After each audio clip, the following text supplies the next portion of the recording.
7월 15일이 야곱이 이렇게 순교한 날이에요. 죽은 날인데 그게 일요일에 겹치면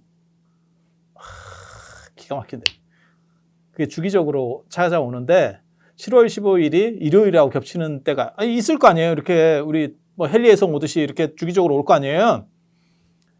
그때 그 대성당을 참배하면 모든 죄가 싹 없어진대. 그걸 교황이 약을 팔았어. 교황이. 근데 문제는 그렇게 약을 파니까 그러면 성지순례를 그때만 해야 되잖아. 다른 때 오는 사람은 어떡하냐고. 그랬더니 다른 때 오면 절반. 그러니까 2번 와야지. 2번 와야지. 너무 재밌어. 이게 남의 일 같지 않아. 그리고 이런 식으로 하는 게 나중에 이제 이슬람이 강력해지면 터키에 토스카 궁정 같은 데 가면 거기 이제 제가 거기서 가장 충격적이었었던 거는 세례 요한의 팔목. 이게 있어요. 세례 요한의 팔목. 그러니까는 예수한테 세례를 줬었던 그 요한 팔목. 그냥 이러고 있어. 진짜. 약간 무서워. 아니 그냥 뼈라니까? 그냥 뼈라니까? 오스만 제국이 전성기 때 근데 이슬람이라고 하는 것도 이해를 하셔야 되는 게 이슬람이 예수를 인정하지 않을 뿐이지 예수를 신의 아들로 인정하지 않을 뿐이지 그냥 예언자로 인정하는 거예요. 그리고 구약은 공유합니다. 구약은 공유합니다. 그래서 예수 자체를 부정하는 건 아니에요. 예수가 신이라고 나대는 거를 싫어하는 거예요. 그러니까 어떻게 신이 아들을 낳느냐에 대한 문제거든요. 그건 있을 수가 없다. 신이 아들을 낳으면 손자도 낳고 손자도 낳으면 또 증손자도 낳고 그렇다 보면 신이 골로 가야 되는 상황이거든요. 그러면 이게 신이냐? 이렇게 생각하는 거죠. 그러니까 이슬람 훨씬 더 신중심적인 거예요. 그리고 그 말도 맞는 게 아니 신이 피조물하고 이렇게 해가지고 애를 낳는다는 것도 웃기잖아. NC소프트의 김택진 사장이 리니지 캐릭터하고 해가지고 제3의 캐릭터를 낳았어. 야 이거 좀 웃기잖아. 이렇게 생각하는 거예요. 그러니까 이슬람도 상당히 제가 보기엔 이슬람의 관점이 더 신중심적이고 합리적이에요. 신이 애를 낳는다는 게 말이 돼? 그것도 같은 신끼리도 아니고 자기가 만든 피조물하고 그 얘기는 뭐냐면 일본에 지금 있다잖아. 결혼 안 하고 그냥 그런 인형하고 사는 사람들이 있다잖아. 오스만 투르크가 이제 굉장히 강력할 때 오스만 제국이 잘 나갈 때 이제 그런 성물들을 모은 거죠. 그렇게 해서 세례 요한의 팔목뼈 그 당시에는 뭐 낚였든지 어떻든지 아무튼 뭔가 족보들은 있었을 거예요. 있는 얘기들이 있는 걸 갖고 왔겠죠. 근데 제가 이제 가장 충격적이었었던 건 뭐냐면 모세의 지팡이. 나 그거 진짜 충격적이었거든. 내가 동으로만 돼 있었어도 그래도 이건 아닌 것 같다라고 해도 그럴 수도 있겠다. 우리도 세형청동검 이렇게 나오듯이 뭐 당군 시대 것도 있을 수 있잖아요. 그게 당군이 썼는지는 모르겠지만 뭐 비파형청동검, 세형청동검 나오듯이 나올 수는 있는 거 아니에요. 나무지팡이야. 모세의 지팡이인데 나무지팡이. 그래서 내가 뭐라 그랬냐면 모세의 지팡이라고 100% 인정. 그리고 그 시절에 그대로 놓고 그냥 꽂아만 놔도 그 시대면 지팡이가 남아나질 않는다니까. 땅속으로 어디 진흙 속에 박혀가지고 화석이 되지 않는 이상은 이게 나무 지팡이는 존재할 수가 없어요. 참.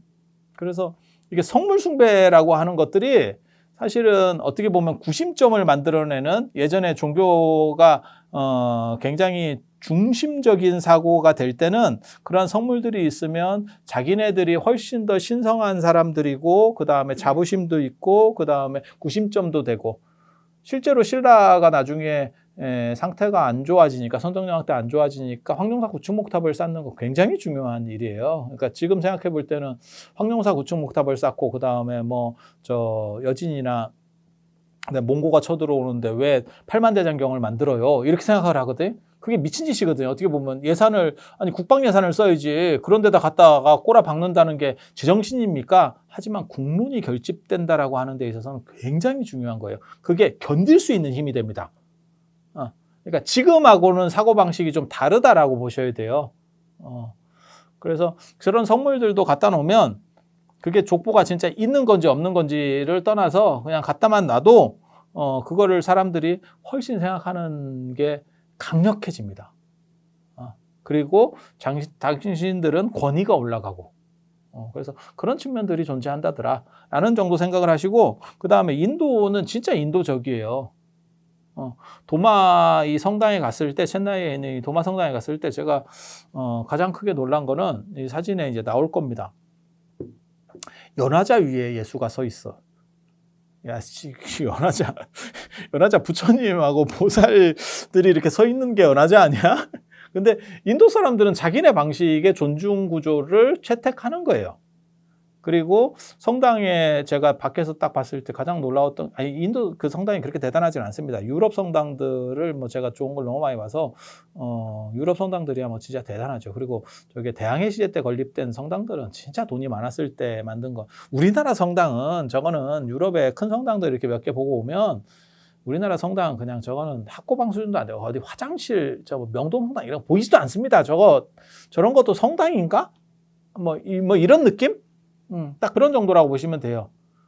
유럽에서 대항해 시대 때 어떻게 보면 전 세계를 불을 다 끌어 모았는데, 그렇게 해서 하나씩 만들어 갔는데 그 뭐 예산 규모라는 게 뭐 비교가 안 될 테니까. 그래서 인도 이 챈나이에 있는 도마 성당 같은 경우 별로 상태가 안 좋습니다.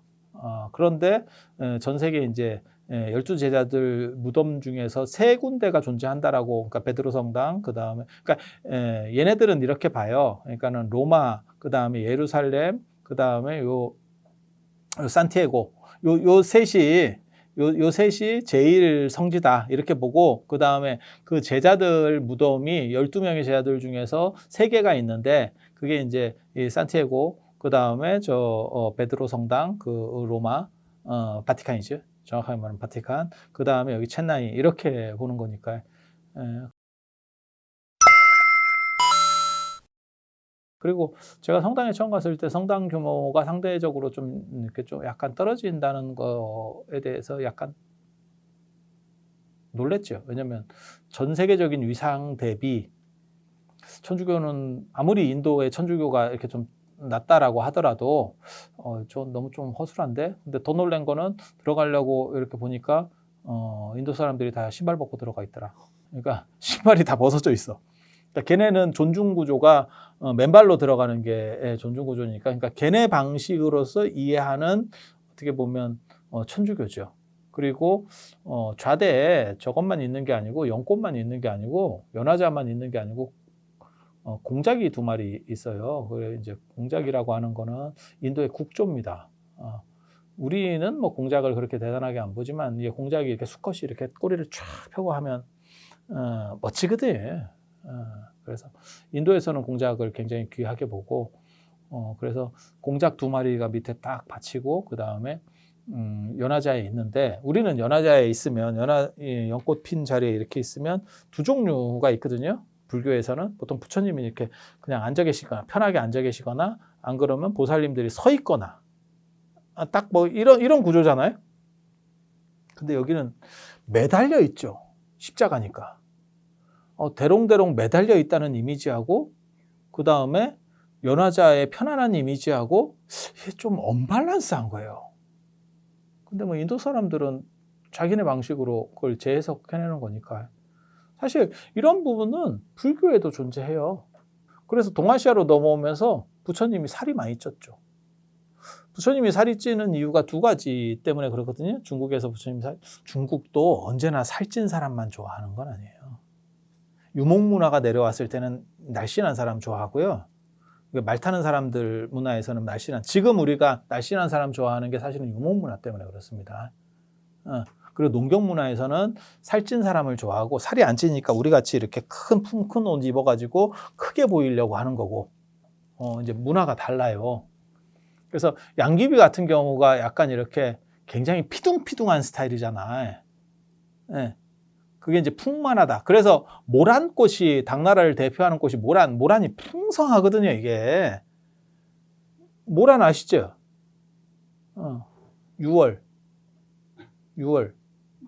네. 네. 빨간 거. 6월 목단이잖아요. 목단이 모란이거든. 예, 뭐 같은 거예요. 그래서 이렇게 풍성한 거를 좋아하는 거고, 그래서 제가 그런 얘기 하는데, 동아시아에서는 이렇게 얍실얍실하고 작은 거 별로 안 좋아했다. 그래서 장미 같은 거를 싫어하고, 장미는 요사스러운 꽃으로 나와요. 솔중에 화원계 같은 데 보면 그렇게 나옵니다. 그래서 임금의 성총을 흐리는 아주 간사한 어떤 첩 같은 것, 이런 게 장미. 그리고 모란은 화왕이에요. 꽃의 왕은 그 하거집 같은 데도 나옵니다. 꽃의 임금은 모란. 그 다음에 꽃의 재상은 작약. 작약이라고 아시는지 모르겠는데 모란하고 비슷하게 큰 꽃입니다. 그리고 꽃의 군자는 이제 연꽃. 연꽃이 인도 쪽에서 들어온 꽃임에도 불구하고 이게 연꽃이 아마 이집트 쪽에서부터 시작됐을 거예요. 제가 알기로는.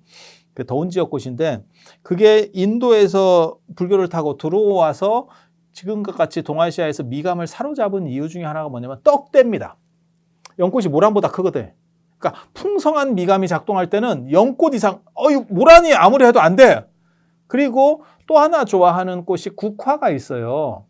동아시아 미감에서는 국화. 그래서 사람들이 볼 때는 국화하면 국화는 뭐 작은 거 이런 거 아닙니까? 이렇게 생각하는데 그런 국화 아닙니다. 그런 국화 아니고 예전 동아시아에서 나오는 국화는 손바닥만한 국화가 있어요. 옆에 잔가지 쫙 띄어가지고 지금도 국화 키우는 분들 이렇게 보면 철사로다가 이렇게 해가지고 이만한 꽃만 이렇게 뚝뚝 떠댕기는 국화가 있어요. 그 국화예요. 그 국화. 그 국화. 그래서 특징이 뭐냐면 다 떡대입니다. 떡대. 크기 겁나 크죠. 그렇게 해서 도연명의 국화 뭐 이러듯이 그렇게 해서 이렇게 풍만한 미감을 좋아했기 때문에 부처님도 풍만한 그런 스타일을 선호해서 그래서 보면 얼굴 크고 몸 크고 얼굴은 더 크다는 뜻이에요.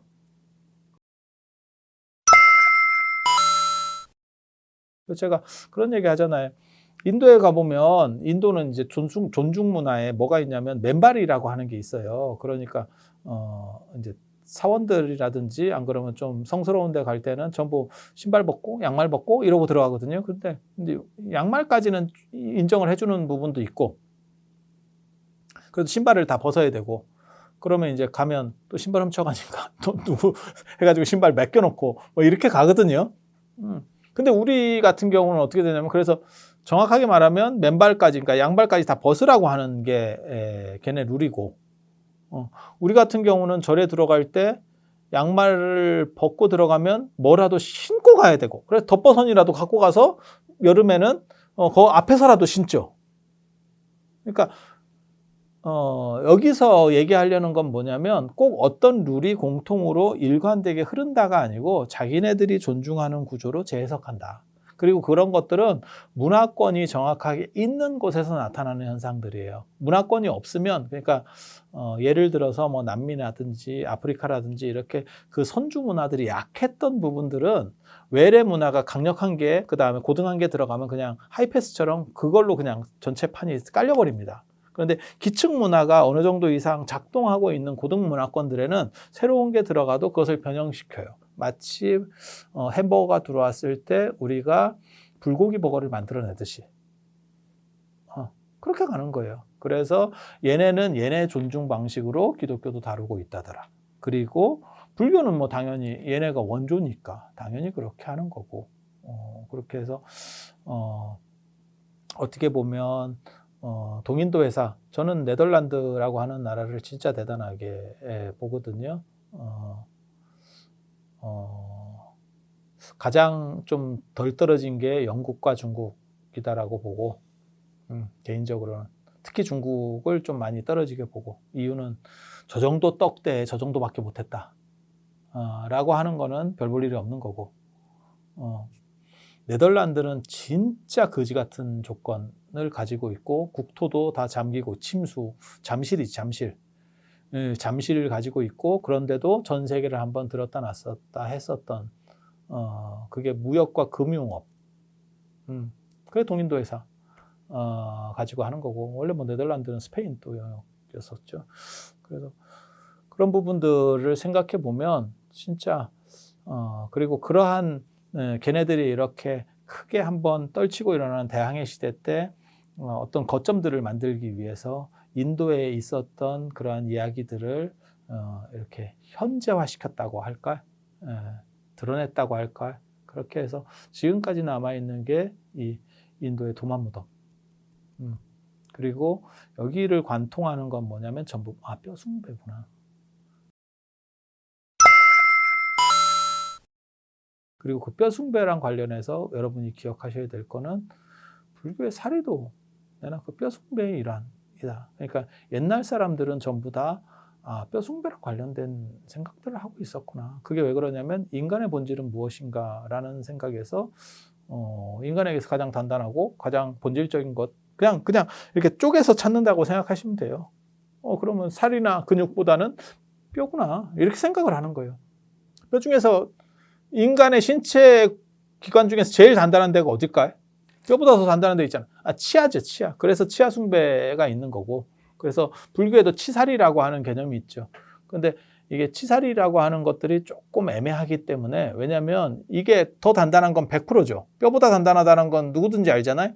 근데 치아는 필수 조건이 아니에요. 그러니까 빠져도 되죠.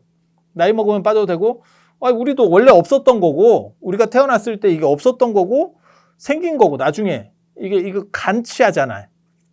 그러니까 우리가 유치도 아니고 이거 한번 갈았던 거잖아요, 우리. 그러니까는 나의 본질, 내가 태어났을 때 본질에 얘는 없었던 거고, 그리고 내가 너무 오래 살아서 치아가 없어도 나는 살잖아요. 그러니까 얘는 본질과 관련이 없구나라는 생각도 있는 거예요.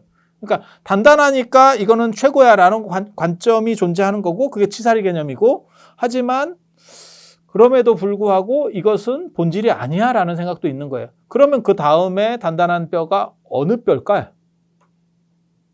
그냥 생각해봐요. 머리뼈? 그죠? 머리뼈죠. 그게 전골살이라고 하는 거고. 하지만 또 사람들이 생각을 하는 거죠. 야, 이거는 포장재잖아. 화이바잖아. 이게 중요한 게 아니고 이 안에 있는 게 중요하지 않겠어? 이렇게 생각하는 사람들이 있는 거죠. 아니, 그렇잖아요.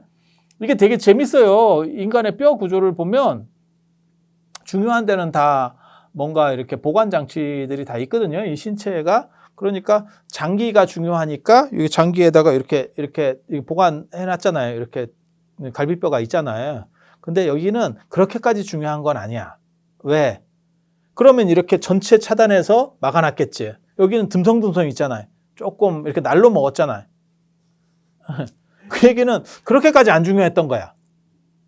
그러니까 여기는 뚫리면 골로 가는 거고 한 방에 가는 거고 여기는 이렇게 뭐 화살 같은 거 맞았어. 제가 늘상 얘기하는 거 그때 화살 맞으면 어떤 일이 벌어져요? 아파. 죽어? 안 죽어. 아니 그렇게 되는 거예요. 여기서는 뚫린 데가 여기밖에 없어요. 눈 뒤쪽 외에는 이건 전부 다 막혀 있잖아요.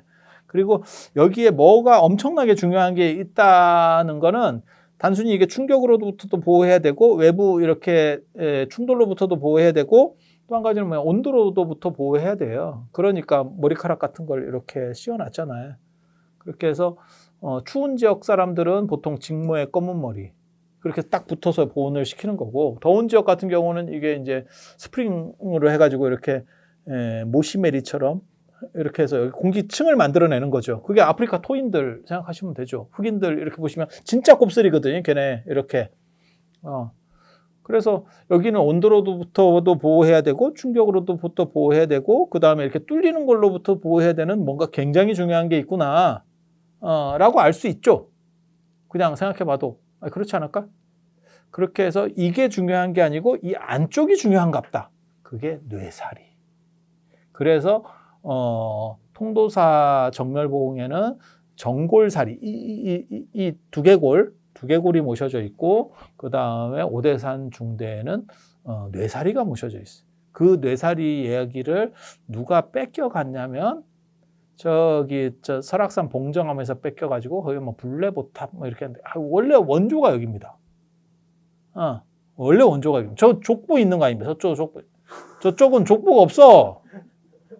그리고 제가 늘상 얘기하는 거 있어요. 보궁이 원래부터 보궁이면 통도사나 이렇게 오대산처럼 큰 본사급 절이 다 들어서요. 그건 당연한 거지. 불교국가 시절에 부처님 사리가 모셨으면 당연히 돈이 엄청나게 들어오겠죠. 신도들이 전 국민이 신도인데. 그래서 설악산 봉정암처럼 저렇게 찌리하게 있지 않아요. 만약에 거기다가 부처님 사리를 모셨으면 하루아침에 없어지는 겁니다. 1조짜리가 하나가 들어있다고 생각해봐. 자고나면 없어져. 거기는 팔아먹으려고 훔쳐가는 사람도 있지만 모시려고 훔쳐가는 사람도 있거든. 세상에는. 내가 잘 모셔야겠다. 그런 정신을 가진 사람들도 있거든요. 그래서 뼈숭배라고 하는 게 있고 불교는 그 뼈를 넘어서서 보다 본질에 대한 이야기까지 들어가요. 그래서 불교의 사리라고 하는 거는 단순히 뼈가 아니고 그 뼈에서의 또 다른 핵심. 그게 이제 뼈와 관련된 뼈는 연골이라고 하는 거고 연골에서 사리로 넘어가는 거고 얘네는 아직 거기까지 못 넘어가는 거예요. 그래서 그냥 뼈만 가지고 있는 거지. 왜 얘네는 더 이상 못 넘어가냐면 불교는 사리로 넘어가도 되는 게 부활에 대한 개념이었거든. 근데 얘네는 뼈를 가지고 있다가 어느 순간에 부활해야 돼요. 근데 이제 이게 오래되면 뼈가 온전히 남질 않거든. 그럼 부활하면 이제 장애인들로 다 부활한다고. 상위용사들 엄청 나올 거예요, 지금. 나중에 휴가하면. 그래서 우리가 복지 비용이 많이 들어가. 그래서 그렇게 되는 거고, 그 다음에 거기서 이제 한 단계 더 넘어가면, 그러니까 뼈에서 사리, 사리에서의 또 다른 본질, 그렇게 되면 뇌사리라고 하는 개념, 그러니까 정수라고 하는 개념으로 넘어가는 거고, 그리고 불교는 사실 이것을 또 넘어서는 단계가 나타나요. 그게 뭐냐면 이제 그 정신이 중요한 거지 형상이 중요한 것이 아니다.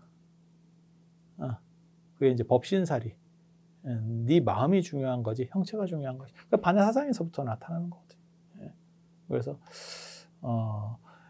모든 인류가 어떻게 보면 전 문화권에서 이 뼈숭배는 거의 다 존재했었어요. 뼈숭배는 다 존재했었어요.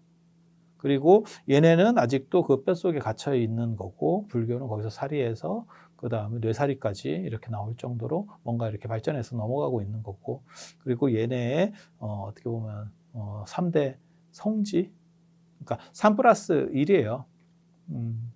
그래서 스페인, 그 다음에 로마의 바티칸, 그 다음에 여기 첸나이, 그리고 플러스 1은 산마르코, 마가, 그래서 베네치아, 이렇게. 그래서 이런 정도 생각을 하시면 되고, 인도는 기본 문화가 있으니까 외래 문화가 이식해 들어와도 자기네식으로 재해석을 해서 자기 전중 문화 구조를 가지고 있다더라. 그렇지만 기독교에서 아주 중시하고 있는 뼈를 지하에다가, 보통 성당 지하에다 묻는 그 구조는 그대로 유지되고 있더라고요. 그래서 그런 정도 이해하시면 되겠습니다. 자, 들어주셔서 감사합니다.